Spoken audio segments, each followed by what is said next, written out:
Hi viewers, welcome to Workshop. Today we'll be discussing on the significance of osmosis. ये कुछ दिनों से osmosis और एसेंस ऑफ कैप्टिव चैप्टर को हम लोग पढ़ रहे हैं, तो उसमें ऑस्मोसिस को डिफाइन कर रहे थे। लास्ट वीडियो में हम लोग ऑस्मोसिस के एक्सपेरिमेंट्स के बारे में पढ़ेंगे। तो आज हम लोग इसका सिग्निफिकेंस, इसका इम्पोर्टेंस के बारे में जानेंगे। तो इससे पहले मैं रिक्वेस्ट करना चाहती हूँ आप सभी से, अगर आपने इस चैनल को सब्सक्राइब नहीं किए हो तो प्लीज सब्सक्राइब कर लीजिए और नोटिफिकेशन बेल पे रिंग कर लीजिए, ताकि जब भी कोई न्यू वीडियो अपलोड होता है तो आपको नोटिफिकेशन मिल जाए। और अगर आपको ये वीडियो पसंद आ रही है तो प्लीज लाइक बटन प्रेस कीजिए। और कोई भी प्रॉब्लम होती है इस चैप्टर से जुड़ी हुई या फिर दूसरे कोई चैप्टर से, तो प्लीज आप कमेंट बॉक्स में अपना कमेंट लिखिए। कुछ जानना चाहते हो तो लिखिए, और नहीं तो आप ईमेल आईडी में भी लिख सकते हैं, kasturi74@gmail.com, KASTURI kasturi74@gmail.com। तो इसमें आप लिख सकते हैं, आपको रिप्लाई मिल जाएगी। और मेडिटेशन करना मत भूलिएगा। तो हम लोग भी शुरुआत करते हैं मेडिटेशन से। 1 मिनट की मेडिटेशन है ये, तो प्लीज आप लोग ज्वाइन कीजिए। इसके लिए हम लोग कॉन्सेंट्रेट करते हैं एक पॉइंट ऑफ लाइट के ऊपर, जो कि हमारे सोर्स ऑफ एनर्जी है। ये लाइट हमारे सारे बदन को एनर्जी पहुंचाती है,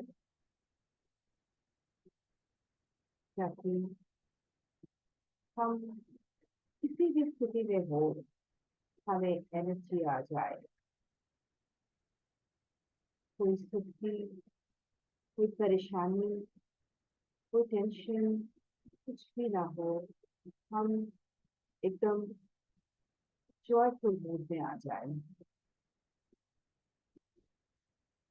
ताकि हमारा ब्रेन, हमारा दिमाग एकदम खाली हो जाए और हम फील करें कि हम बहुत हल्का फील कर रहे हैं आपको। और जो भी हम पढ़े, याद करने की कोशिश करें, तो सारे हमारे दिमाग में अच्छी तरह से बैठ जाए। और उसके बाद उसको हम लोग रेसिप्रोकेट भी करेंगे अपने पेपर में, अच्छी तरह से हम लोग लिख पाएंगे, एप्रिसिएशन भी हमें मिलेगी, खुशी भी मिलेगी, आनंद भी मिलेगी। कृतज्ञता है हम इस शक्ति की, जो हमारे हर कदम में साथ दे रहा है, हमें शक्ति दिला रही है, हमें खुशी आनंद दिला रही है।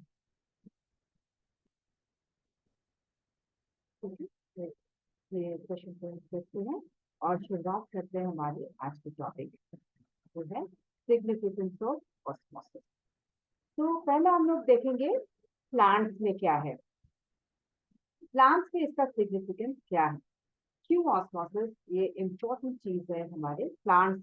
जो हम लोग प्लांट्स जो यूज करते हैं, जो हमारे काम में आती है प्लांट्स, तो उसमें हम लोग देखते हैं कि ऑस्मोसिस एक इम्पोर्टेंट चीज है।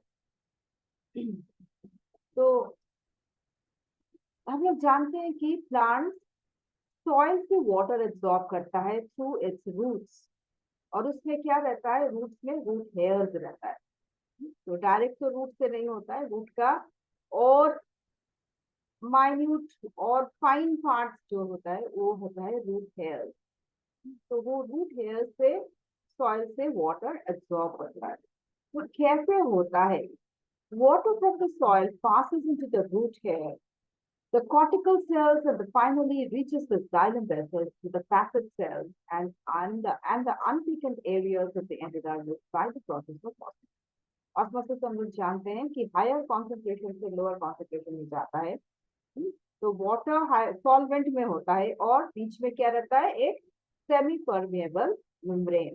तो एक एक सेल का जो मेम्ब्रेन है वो होता है सेमी परमेएबल मेम्ब्रेन। और वाटर जहां से एंटर कर रहा है, मतलब सॉइल के अंदर जो वाटर रहता है उसमें solvent that is water molecule ज्यादा रहता है then in the plant cell. तो क्या करता है प्लांट, वाटर क्या करता है, फ्लो करता है inside the root hairs by the process of osmosis. वहां से कॉर्टिकल सेल में जाता है, सेम प्रोसेस होता है, हायर कॉन्सेंट्रेशन से लोअर कॉन्सेंट्रेशन में जा रहा है। हाँ, तो ऐसा मूव करते रहता है जब तक कि ना वो जाइलम वेसल्स तक पहुंचे। ठीक है, तो ऐसे करते करते वो जाइलम वेसल्स तक पहुंच जाए और उसके बाद दूसरा प्रोसेस आरंभ होता है। ठीक है, तो थ्रू द पैसेज सेल्स और अनथिकन्ड एरियाज जो है एंडोडर्मिस से उससे अंदर जाता है। इसके बाद आता है opening and closing of stomata. हम लोग जानते हैं कि स्टोमेटा जो होता है, स्टोमेटल ओपनिंग, उसके साइड में, जस्ट ओपनिंग के साइड में क्या रहता है, गार्ड सेल्स रहता है जो कि बीन शेपेड सेल्स बोला जाता है उसको। तो उसके अंदर solutes are taken in by the guard cells from the neighboring endodermal cells and the mesophyll cells. Mainly, potassium is absorbed by the guard cells. The extent of potassium accumulation in the guard cell determines the size of the stomatal opening. तो क्या होता है, guard sales जो होता है उसमें कुछ solutes रहता है, ठीक है, कुछ सॉल्ट टाइप का कुछ चीज रहता है, वो मेनली पोटेशियम होता है, पोटेशियम का सॉल्ट रहता है। तो वो कहाँ से वो लेता है, वो एपिडर्मल सेल्स और मेसोफिल सेल्स से वो लेता है। तो मेनली जो रहता है वो पोटेशियम का सॉल्ट कुछ रहता है, ओके, मेजर सॉल्यूट जो रहता है। तो जितना पोटेशियम का सॉल्ट एक्यूमुलेट होगा गार्ड सेल्स में, वो डिटरमाइन करता है कि स्टोमेटल ओपनिंग कितना साइज का होगा, छोटा होगा या फिर बड़ा होगा, बड़ा ओपनिंग करेगा या फिर छोटा ओपनिंग करेगा। वो डिपेंड करता है कितना अमाउंट ऑफ ये पोटेशियम सॉल्ट गार्ड सेल में जमा होता है। ठीक है, तो इससे क्या होता है कि क्यों ये ऑस्मोसिस से होता है, क्योंकि पोटेशियम तो ये ले रहा है दूसरे तरफ से। तो ये पोटेशियम जब एक्यूमुलेट होता है ना, कॉन्सेंट्रेशन जब बढ़ जाता है गार्ड सेल्स में, तो क्या होता है, वाटर ज्यादा एब्सॉर्ब करता है बाहर से, क्योंकि पानी कम हो जाता है ना इसमें, कॉन्सेंट्रेशन ऑफ सॉल्ट जब बढ़ जाता है तो पानी इसमें कम हो जाता है, तो ज्यादा वाटर बाहर से एब्सॉर्ब करता है। और जब वो वाटर एब्सॉर्ब करता है तब क्या होता है, stomata, I mean the guard sales, वो टर्जिड हो जाता है, फुल जाता है, टाइट हो जाता है, तब ये स्टोमेटा को ज्यादा ओपन कर देता है। कम अगर पोटेशियम अमाउंट में रहा, पोटेशियम सॉल्ट अमाउंट में रहा, कम रहा, तो वो कम वाटर एब्सॉर्ब करेगा, और जब कम वाटर एब्सॉर्ब करेगा तो गार्ड सेल्स भी फूलेगा कम। अगर फूलेगा कम तो स्टोमेटल ओपनिंग भी छोटा साइज का ओपन होगा। समझ में आ गया? The rise of the potassium levels causes the stomatal opening and its decrease causes stomatal closure. ठीक है, large amount of potassium accumulation in the guard cells, uptake of negative ions of chloride and malate. तो ये balance करता है, जितना amount of accumulation of guard cells में potassium ions होगा, उतना नेगेटिव आयंस एंड क्लोराइड और मैलेट, उसमें नेगेटिव आयंस रहेगा, उतना वो एब्सॉर्ब करेगा। ठीक है, तो जितना हाई अमाउंट ऑफ मैलेट होगा गार्ड सेल्स में, हाइड्रोलाइसिस ऑफ स्टार्च ज्यादा होगा। ठीक है, स्टार्च उतना हाइड्रोलाइज करेगा और स्टोमेटा ओपन होगा। क्यों ऐसा होता है? क्योंकि पोटेशियम जो रहता है, water potential gradient between the guard sales and the neighbouring cells, मतलब वाटर पोटेंशियल, वाटर कितना एब्जॉर्ब करेगा between the guard sales and the neighbouring cells में, वाटर कितना रहता है साइड में, नेबरिंग सेल्स और गार्ड सेल्स में, इसका बैलेंस बताता है कितना पोटेशियम इसमें है। Water moves into the guard sales, ठीक है। वाटर जब ये gradient between the guard sales and the neighbouring cells में कम रहता है ना, तो वाटर गार्ड सेल में ज्यादा रहता है। Guard cells become turgid and swells, और क्या होता है, स्टोमेटा ओपन कर जाता है। लेकिन जब सॉल्यूट्स जो पोटेशियम का सॉल्ट है वो अगर गार्ड सेल में कम हो जाती है तो वाटर गार्ड सेल से निकल जाता है और गार्ड सेल फ्लैसिड हो जाता है, स्टोमेटा क्लोज हो जाता है। ये वाटर पोटेंशियल ग्रेडियंट क्या है ये हम लोग बताते हैं पहले। The stomatal opening and closing is controlled by the osmotic movement of water in and out of the cells along the water potential gradient, which in turn triggers the osmotic flow of water into the guard cells, raising the turgor pressure. Water potential gradient उसको क्या करते हैं, जितना water potential उसमें water लेगा,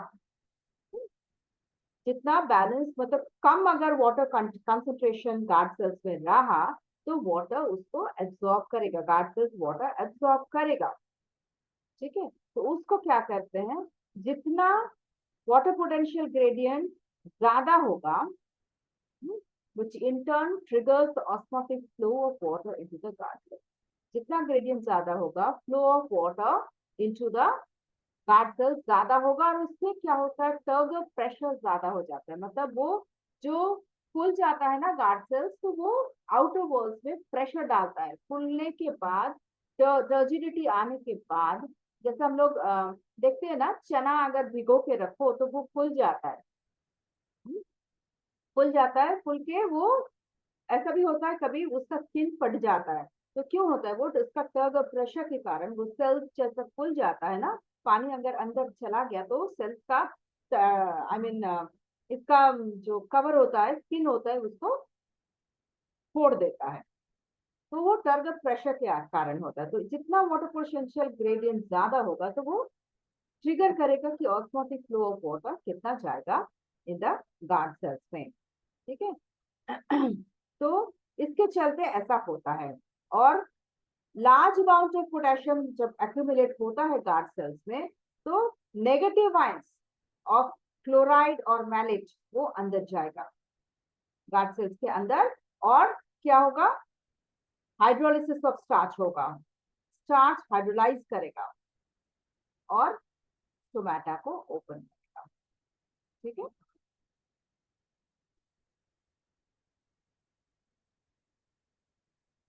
I'm sorry, one thing I've mistaken it.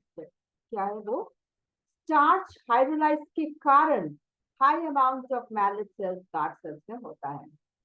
मतलब large amount of potassium accumulation in the guard cells में जितना होता है उतना हाइड्रोलाइसिस ऑफ स्टार्च होता है, और उससे क्या होता है, amount of malate in the guard cells and amount of negative ions in the guard cells, that is chloride and malate, वो ज्यादा इनटेक होता है, अपटेक होता है by the guard cells, ठीक है। स्टार्च हाइड्रोलाइज करता है, इससे क्या होता है, मैलेट और क्लोराइड आयंस जो होता है वो अपटेक होता है बाय द गार्ड सेल्स और स्टोमेटा को ओपन करता है, ठीक है।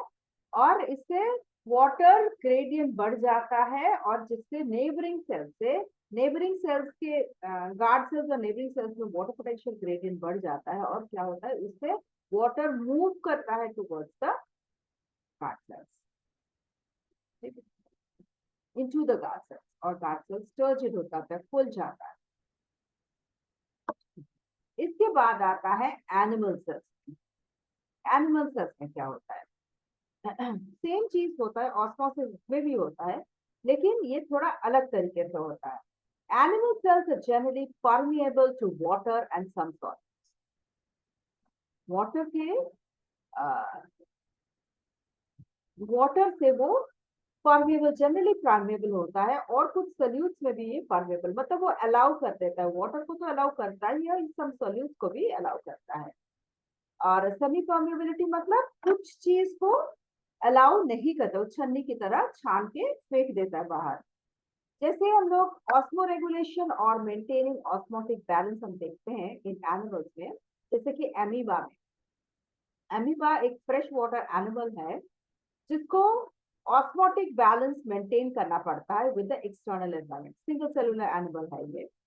तो ये इसमें क्या होता है, एक्सटर्नल एनवायरनमेंट से इसका अपना बैलेंस, अपना ऑस्मोटिक बैलेंस को मेंटेन करना पड़ता है।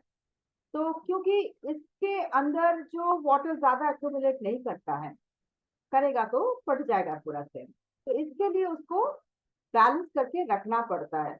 तो क्या होता है, वाटर जो इसके अंदर एंटर करता है ये ऑस्मोसिस से एंटर करता है, ऑस्मोसिस प्रोसेस से एंटर करता है। और एक्यूमुलेशन ये कहाँ पे एक्यूमुलेट करता है, वाटर एंटर करता है तो इसका जो कॉन्ट्रैक्टाइल वैक्यूल्स है उसमें एक्यूमुलेट करता है, जिससे क्या होता है कि कॉन्ट्रैक्टाइल वैक्यूल बढ़ जाता है, बड़ा हो जाता है। और जब वाटर को बाहर निकाल फेंकता है मेटाबॉलिक वेस्ट के साथ, एक्सेस वाटर और मेटाबॉलिक वेस्ट के साथ जब वो बाहर फेंकता है तब वो कॉन्ट्रैक्टाइल वैक्यूल क्या होता है, कोलैप्स कर जाता है। तो इससे इससे करके वो अपना एक्सक्रीशन प्रोसेस निकालता है। तो ये ऑस्मोटिक बैलेंस ये ऐसे निकालता है, जैसे हम लोग किडनी में फंक्शन करते हैं ना, कि ज्यादा वाटर अगर बढ़ जाता है तो किडनी बाहर निकाल फेंकता है, यूरिन के माध्यम से हम लोग निकाल फेंकते हैं। तो ये ऑस्मोसिस में तो इतना सारा ऑर्गन्स नहीं होता है, इतना सारा क्या ऑर्गन्स ही नहीं होता कि क्योंकि ये सिंगल सेलुलर एनिमल है, तो ये अपना बैलेंस इसी तरह से वो निकालता है। फिर आता है हमारा फिश एंड फ्रॉग्स, जो कि फ्रेश वाटर एनिमल्स है, ठीक है। इसका एक्यूमुलेशन ऑफ मेटाबॉलिक वेस्ट जो सॉल्यूट होता है वो ब्लड में रहता है।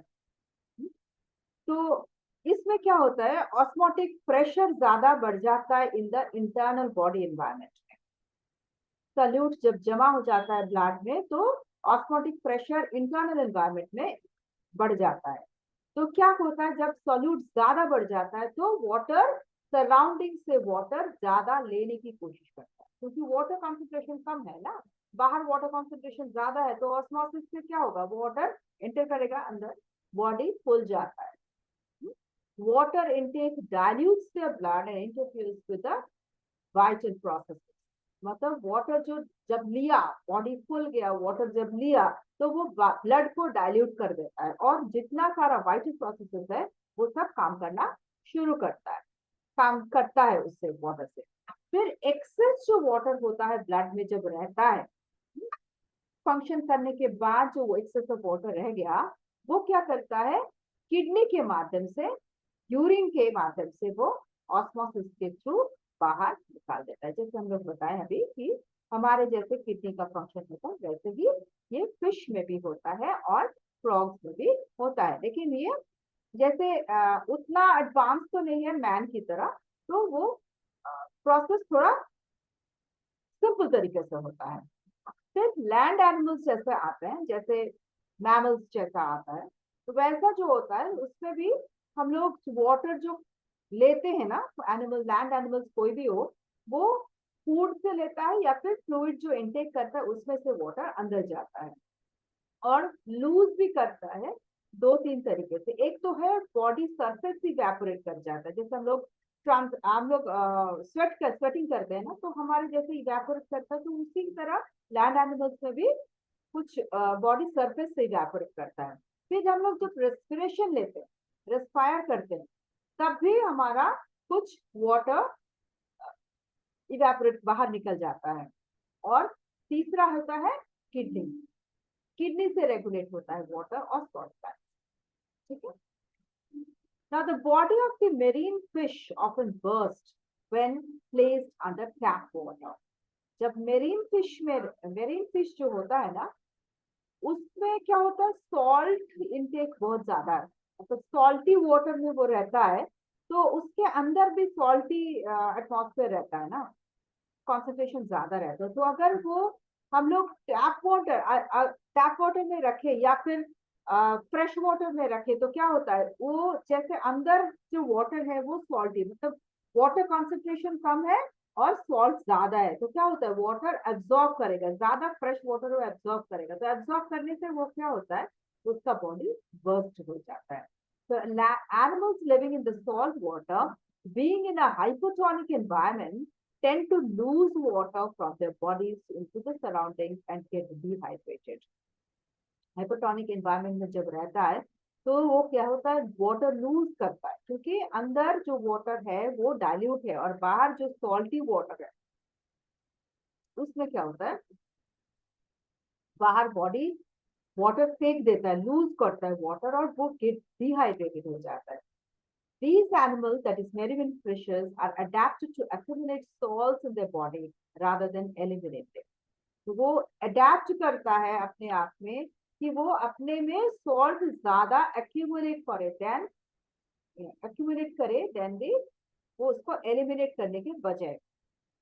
They are able to equalize the osmotic pressure of the internal and external environment. ऐसे ही वो internal external environment में वो इक्वलाइज कर लेता है ऑस्मोटिक प्रेशर को सॉल्ट एक्यूमुलेट करके ही. So since the cells of the marine fish have a high osmotic pressure, the cells often burst in place like that. तो उसके अंदर क्या होता है, सॉल्ट का कंसंट्रेशन रहता है तो हाई ऑस्मोटिक प्रेशर रहेगा और वो जैसे ही उसको टैप वाटर में डालते जाते हैं उसको बॉडी पर. ठीक है. इसके बाद आता है हमारा, हम लोग बोल रहे थे टर्जिडिटी, टर्जिड हो जाता है, टर्गर प्रेशर हो जाता है. तो ये क्या है, टर्जिडिटी क्या है, टर्गर प्रेशर क्या है, तो ये हम लोग जानेंगे अभी. तो इसमें क्या होता है, सेल बिकम्स डिस्टेंडेड और turgidity due to and osmosis. मतलब अगर पानी अंदर गया तो लिक्विड अंदर गया तो वो क्या हो जाता है, सेल डिस्टेंडेड हो जाता है, फुल जाता है, टर्जिड हो जाता है. और उल्टा हो जाता है जब वो एक्सऑस्मोसिस होता है, जब पानी निकल जाता है तो वो फ्लैसिड और लिम्प हो जाता है. ये टर्जिडिटी है क्या, तो वो क्या होता है, a cell charged with water with its walls in the state of tension is said to be turgid. The phenomena is turgid. मतलब सेल में अगर वाटर रहा full charge, fully filled with water और वॉल्स पूरा एकदम distended रहा, एकदम tight हो जाता है वॉल, तो टेंशन में हो जाता है वो वॉल्स, तो उसको हम लोग टर्जिड कंडीशन बोलते हैं और द फिनोमेना बोलते हैं उसको टर्जिडिटी. ठीक है. The outward pressure exerted on the cell wall by the fluid contents of the cell under fluid fully turgid condition is turgor pressure. तो टर्गर प्रेशर क्या होता है ना, जो प्रेशर वो सेल वॉल पे डालता है जब वो टर्जिड बन जाता है, फ्लूइड सेल वॉल में फ्लूइड अंदर रहा सेल के अंदर और वो फ्लूइड क्या करता है, सेल वॉल के ऊपर आउटवर्ड प्रेशर, बाहर निकलने की प्रेशर डालता है ना, तो उसको हम लोग टर्जिड कंडीशन में, फुल्ली टर्जिड कंडीशन में उसको हम लोग टर्गर प्रेशर.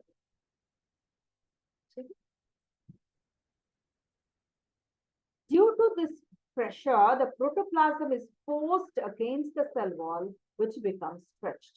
तो इस प्रेशर के चलते प्रोटोप्लाज्म क्या होता है, एकदम सेल वॉल पे एकदम नजदीक चिपक जाता है और वो स्ट्रेच हो जाता है. ठीक है. प्रोटोप्लाज्म जो होता है, the cell wall is elastic, so it tends to return to its original shape and it turns in turn exerts pressure on the fluid content of the cell. तो कैसा होता है ये टर्गर प्रेशर, इसको बताया गया है. तो प्रोटोप्लाज्म क्या होता है, ये प्रेशर के चलते प्रोटोप्लाज्म एकदम सेल वॉल से चिपक जाता है, वो स्ट्रेच हो जाता है और सेल वॉल की तरफ से क्या होता है, वो इलास्टिक होता है. वो तो बढ़ गया, पहले तो सेल वॉल बढ़ गया क्योंकि वो प्रोटोप्लाज्म उसके ऊपर चिपक रहा है, वो उसको प्रेशर डाल रहा है और सेल वॉल क्या कर रहा है, उसको उस प्रोटोप्लाज्म के ऊपर प्रेशर डाल रहा है ताकि वो ओरिजिनल शेप में आ जाए. ठीक है. तो उसके चलते वो पूरा डिस्टेंडेड हो जाता है, उसी को हम लोग टर्गर प्रेशर. ठीक है. The inward pressure exerted on the fluid content, तो टर्गर प्रेशर के चलते सेल वॉल को पूरा, आई मीन प्रोटोप्लाज्म को सेल वॉल से चिपक दिया और सेल वॉल क्या करता है, प्रोटोप्लाज्म के ऊपर प्रेशर जो डालता है, वॉल के ऊपर जो प्रेशर डालता है, the inward pressure exerted on the fluid content of the cell by the cell wall. जो कंटेंट है सेल के कंटेंट फ्लूइड में, फ्लूइड जो सेल के अंदर है उसके ऊपर जब सेल वॉल प्रेशर डाल रहा है, क्योंकि प्रोटोप्लाज्म को अपने शेप में लाने की कोशिश कर रहा है, तो प्रोटोप्लाज्म इन टर्न क्या करता है, उसके अंदर जो फ्लूइड है उसके ऊपर प्रेशर डालने की कोशिश कर रहा है, तो उसको हम लोग कहते हैं वॉल प्रेशर, उसको वॉल प्रेशर कहा जाता है। ठीक है, मतलब ऐसा हो रहा है, इसको पुश कर रहा है, सेल के अंदर से सेल को पुश कर रहा है, प्रोटोप्लाज्म का सेल वॉल के ऊपर प्रेस कर रहा है, और उधर सेल वॉल क्या कर रहा है, इसके ऊपर प्रेशर। तो ये जो प्रेशर कर रहा है ये होता है टर्गर प्रेशर, और इधर से जो प्रेशर आ रहा है ये बोलते हैं वॉल प्रेशर। तो वॉल प्रेशर रेसिप्रोकल है टर्गर प्रेशर का, pressure on the cell wall of the cell. ठीक है, in a turgid cell outward turgor pressure balances the inward wall pressure. Outward turgor pressure जो बाहर का तरफ प्रेशर डाल रहा है वो इनवर्ड वॉल प्रेशर से बैलेंस हो जाता है। If the turgor pressure is more than the wall pressure the cell would rupture. अगर टारगेट प्रेशर वॉल प्रेशर से ज्यादा हो गया तो सेल रप्चर कर जाएगा।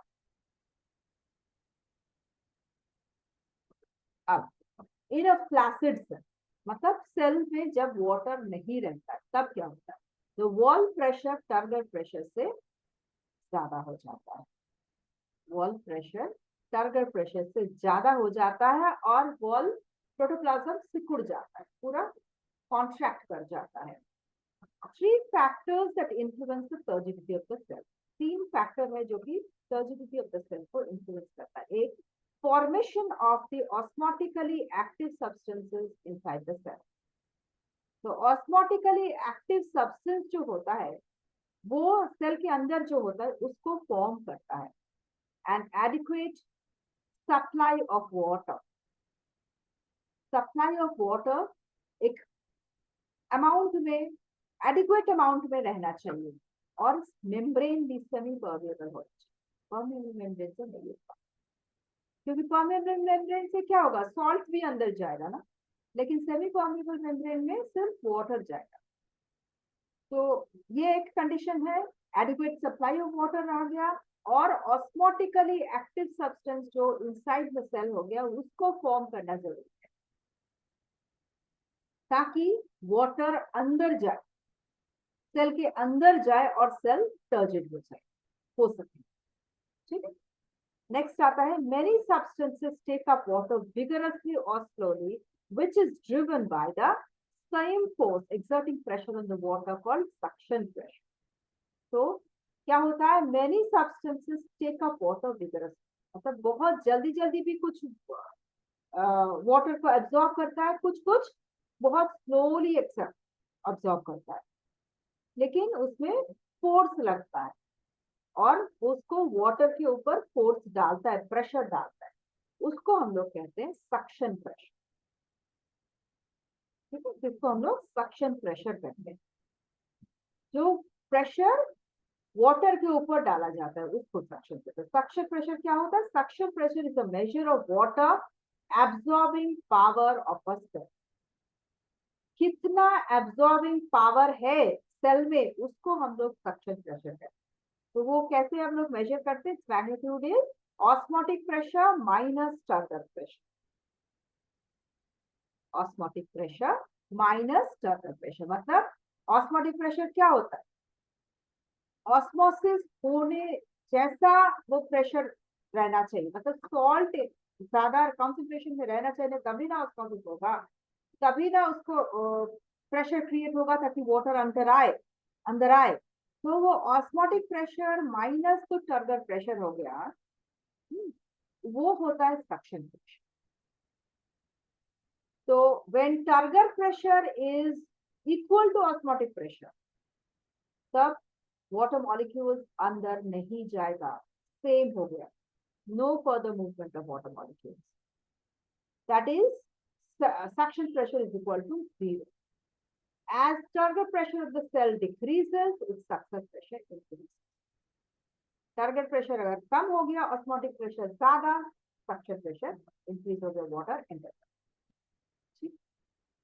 Now आता है ये significance of turgidity। तो ये जो turgid condition हो गया, सेल स्वेल कर गया, तो इसका इंपॉर्टेंस क्या है, ये हम लोग देखेंगे।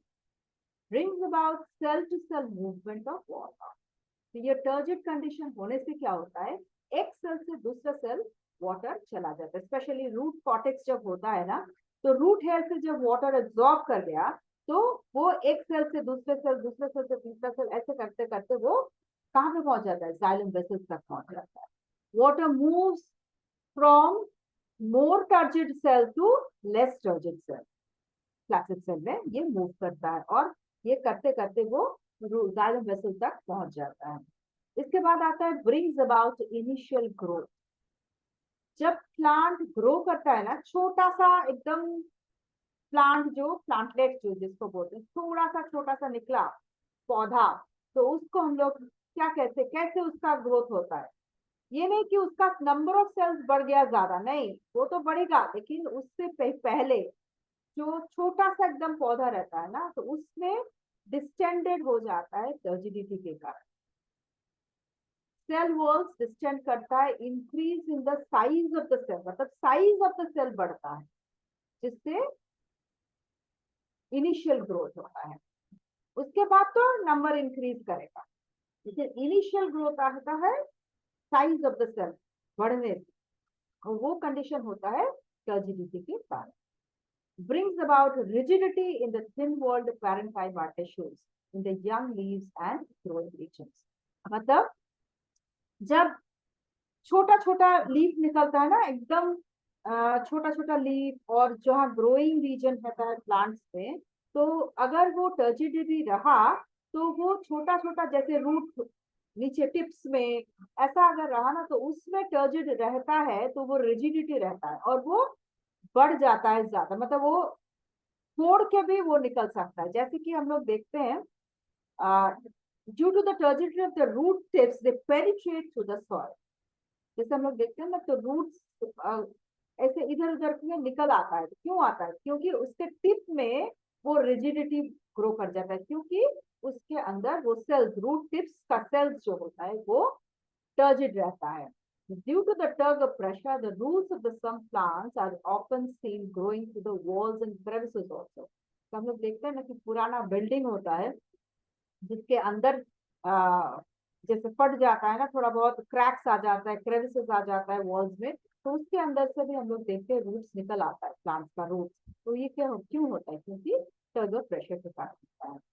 फिर when the plant is exposed to hot afternoon sun, ये क्या हो जाता है, विल्ट कर जाता है, लिव्स जैसे सिकुड़ जाता है। क्यों होता है, क्योंकि as water is lost by transpiration which increases due to the hot weather condition। तो hot weather condition से क्या होता है, प्लांट लूज करता है वाटर को, और plant is enable to absorb water from the soil as quickly and become turgid. तो जितना ये लूज कर रहा है, उतना ये ऑब्जॉर्ब नहीं करता, और वो टर्जिड कंडीशन में नहीं रह पाता, इसीलिए वो सिकुड़ जाता है, जैसे लीव्स एकदम ड्रूप कर जाता है, विल्ट कर जाता है। ठीक है। फिर brings about movements of the cell. Guard cells में जैसे हम लोग देखते हैं, तो क्या होता है, वो सेल मूवमेंट करने लगता है।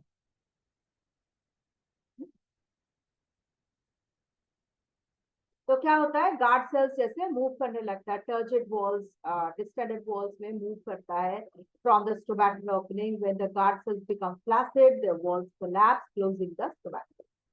तो क्या होता है, गार्ड सेल्स में टर्जिड कंडीशन रहा तो वो खुल जाता है, और नहीं तो फ्लैसिड में रहा तो वो कोलैप्स होता है। तो इसलिए हम लोग मूवमेंट ऑफ द सेल्स को भी देखते हैं। ठीक है, तो यहाँ तक रहा आज का सेशन। तो आपको अगर पसंद आती है तो लाइक बटन प्रेस कीजिए, अगर आप सब्सक्राइब नहीं किए हो, नया ज्वाइन किए हैं, तो प्लीज सब्सक्राइब कर लीजिए, ताकि आपको नोटिफिकेशन मिल जाए आपको जब भी कोई नया वीडियो अपलोड होता है। तो और मेडिटेशन करना मत भूलिएगा, प्लीज मेडिटेट कर लीजिए, और अपना दिन अच्छी तरह से शुरुआत कीजिए, और पढ़ाई कीजिए, मन लगा के पढ़ाई कीजिए।